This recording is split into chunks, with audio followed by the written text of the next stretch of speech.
le të themi marrëdhënieve që zonja Osmani i ka pas me PDK-n, me zonin Thaçi. Sepse ne e dim që zonja Osmani në periudhën sa ka qenë në LDK si deputete, pastaj edhe si kandidat për kryeministër, ndoshta ka qenë një nga njerëz që e ka kritiku, ka qenë e ashpër ndaj zotit Thaçi, bile shpesh po them zërë nga PDK-ja atribuojnë që gjithë karrierën e vet e ka ndërtuar mbi kritika ndaj Hashim Thaçit. Kështu që unë mendoj që këto qëndrime dhe një pjesë të grupit parlamentar të PDK-s Karshiv Vjosës lidhen kryesisht me këtë pjesë.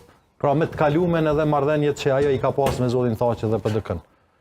Po nuk besoj që kanë, sigurisht që ka dallime. E tha dhe Çollaku, ajo është e ditur. Domethënë në PDK kemi, le të themi, 2-3 fraksione që janë të vrejtshme, do të thoja. Pra kemi këto, le të themi, moshën pak me tre që përfshin zotin Krasniqi, zotin Ismaili, një pjesë tjetër, pastaj e ke, le të themi, grupin e Drenicës, që po ashtu tash nuk është bashkë krejt kompakt, për faktin se zoti Lushtaku nuk është në një vijë me zotin më hupi emrin tash, kryetarin e Drnasit, Ramiz Ladrovcin. Kështu që unë mendoj që ato ai kanë problemet. Sigurisht mungesa një lideri, po them ndoshta pak më stabil, më i fuqishëm edhe për ka autoriteti, ka pas ndikimin e vet, që aty me u çkep pak muhabeti, mos me kanë shumë, le të themi,